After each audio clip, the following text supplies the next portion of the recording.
रूप देखो, रंग देखो, इसका अंग अंग देखो। चाकर समझो या दाई, पतुरिया मानो या लुगाई, अरे जो चाहे लो काम, आम के आम गुठलियों के दाम। बोलो। 11 रुपए। अजीत छोड़िए।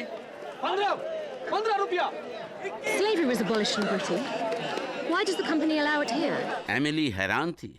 गुलामों को खरीदने और बेचने की दास प्रथा इंग्लैंड में 100 साल पहले बंद कर दी गई थी, तो फिर कंपनी ने उसे हिंदुस्तान में क्यों जारी रखा है?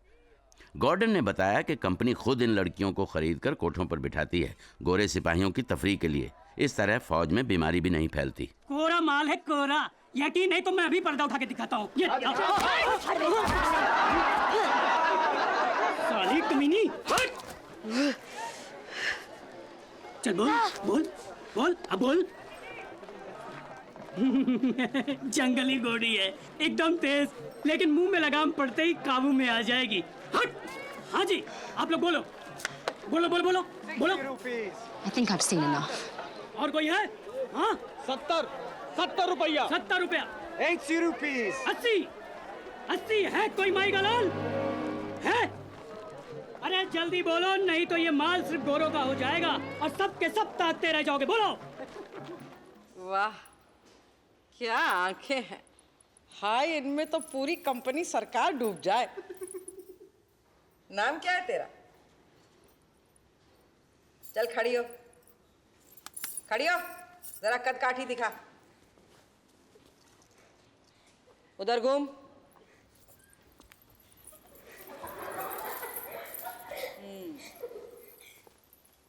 अगाड़ी पिछाड़ी तो ठीक ठाक है। आए अल्लाह कसम बीबी, हीरा है हीरा।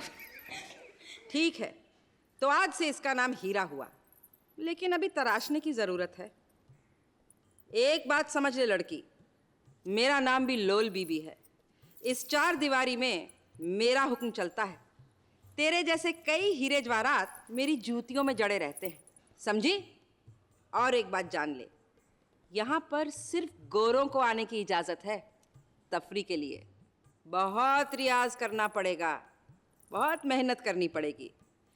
मर्दों को खुश करना आसान काम नहीं है, चाहे वो किसी भी रंग के हों। अल्लाह कसम ठीक कहा बीबी, मैंने तो सब रंग झेल लिए। साला हरामी। कंपनी के बहुत सारे धंधों में से सबसे बड़ा धंधा था अफीम। कंपनी जबरदस्ती हिंदुस्तानी किसानों से अफीम उगवाती थी, कौड़ियों के दाम खरीदती थी और ऊंचे दामों पर चीन के बाजारों में बेच देती थी। चीन के सम्राट ने इसका विरोध किया तो कंपनी ने चीन के खिलाफ जंग छेड़ दी।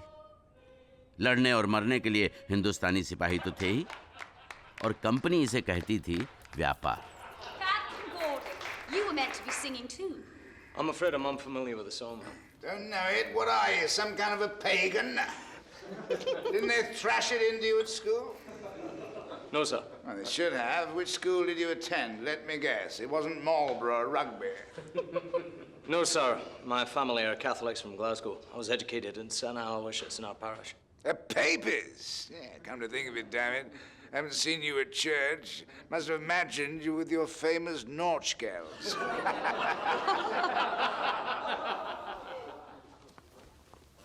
Aren't they beautiful? Picked them on our ride this evening. Ah, you must have ridden out in the direction of Kashi Gunj. Yes, I was astounded. Acres of bright red poppies. Are they part of some religious ritual? No, it's company land. Why does the company grow poppies? The poppy, Miss Kent, is the sole source of opium. The Honorable East India Company forces Indian farmers to grow them. Opium? Indeed. Most of it is bought up by the company at prices fixed by them and then shipped to China to help turn an entire nation into opium addicts. But why? It's the only thing that we can sell the Chinese in return for the tea and silks that we Europeans have become so addicted to. I think, Gordon, the ladies ought to be spared this lecture. But the Chinese emperor resists. He no longer wants to trade in opium. So the company decides to wage a war against him. And in this war, it wants Indian sepoys to fight and die. The circle is complete. And we call it the free market. Sir, you abused my hospitality. If I've spoken out of turn, sir, I apologize. After all, I'm just a common soldier. It's a subject you'd know more about than I. Gordon एक गरीब तबके का अंग्रेज था। उस रात जब mister Kent ने उसका अपमान किया तो उससे रहा नहीं गया और उसने सबके सामने कंपनी की पोल खोल दी। William, I'm so sorry. Emily, there's no need.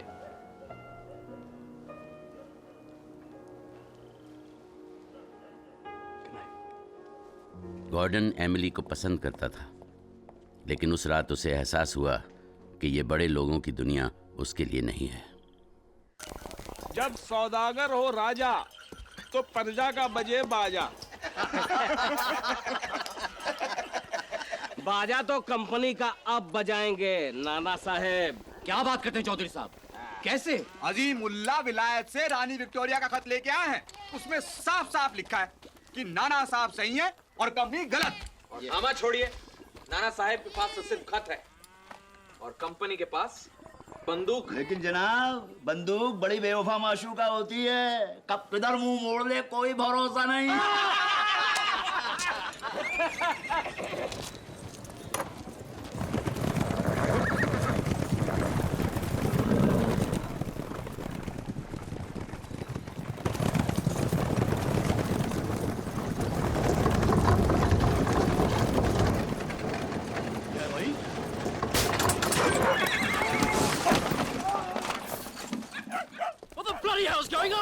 भैया टूट गया साहब, कारतूस के 2 डब्बे गिर गए।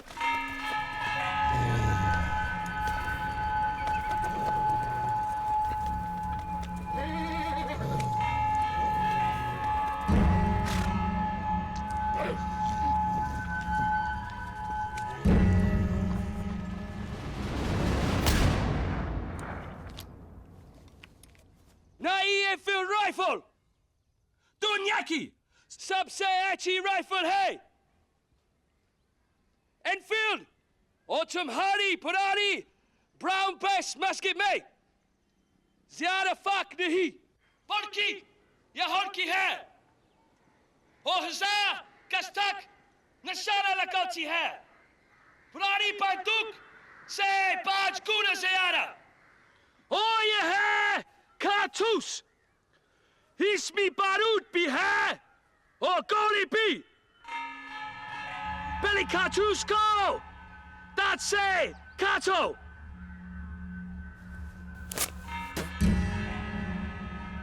फिर बारूद अंदर डालो, फिर ये गोली ठूसो और इसके बाद जोर से ठोको और फायर करो।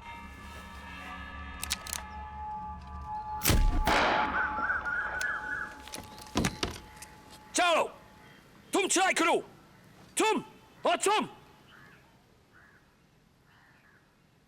Come on, Johnny Johnny!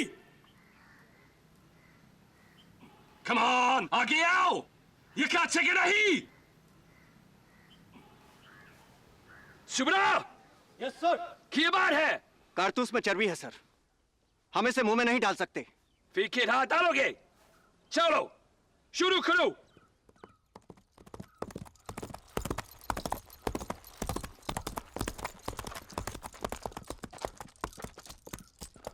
What's the matter, Captain? It's the cartridges, sir. The sepoys say they saw dogs licking grease off them in the bazaar. So what? Dogs licking the new cartridges. The men believe they've been greased with the fat of pigs and cows, sir. And are they? The company supplier, sir. I checked with him and he assured me there was no truth to it. Well, there you are, Captain. White man's words, not superstition out of them. Even so, sir, don't you think we should be careful? You heard me, Captain. Quarter master ने कहा कि कारतूस की खबर गलत है। General के लिए एक गोरे आदमी का बयान काफी था। उसने गॉर्डन को हुक्म दिया कि वो सिपाहियों को यकीन दिलाए कि कारतूस पर गाय और सूअर की चर्बी नहीं है। कंपनी हर धर्म की इज्जत करती है और आपको कभी धोखा नहीं देगी। कंपनी के एक अफसर की हैसियत से मैं आपको यकीन दिलाता हूं कि इस कारतूस पर गाय और सूअर की चर्बी नहीं है। इसलिए कंपनी का वफादार सिपाही आगे बढ़ेगा और बंदूक चलाएगा।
अरे हम क्या बोलते हैं जब जाके उसने कारतूस मुंह से लगा लिया।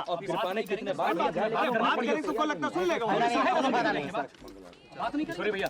हे मंगलवा, क्यों रे तूने कारतूस मुंह से काहे लगाया? अरे ये तो धर्म भ्रष्ट कर लिया अपना। छी छी, मैं होता तो हाथ तक नहीं लगाता। और तुम अंग्रेजी का बोला थोड़ी सीख गए हो, अपने आप का अंग्रेजी समझने लगे हो। अब तुम्हारी मिसाल देकर वो हम सबको मजबूर करेंगे। बकवास बंद करो। मैं सिर्फ गॉर्डन साहब को जानता हूँ। गॉर्डन साहब ने कहा कि कारतूस की बात झूठ है तो बस झूठ है। और अगर गॉर्डन साहब झूठ बोल रहे हैं तो? गॉर्डन साहब मुझसे कभी झूठ नहीं बोलेंगे। वो तो ठीक है, लेकिन कारतूस की बात सच निकली तो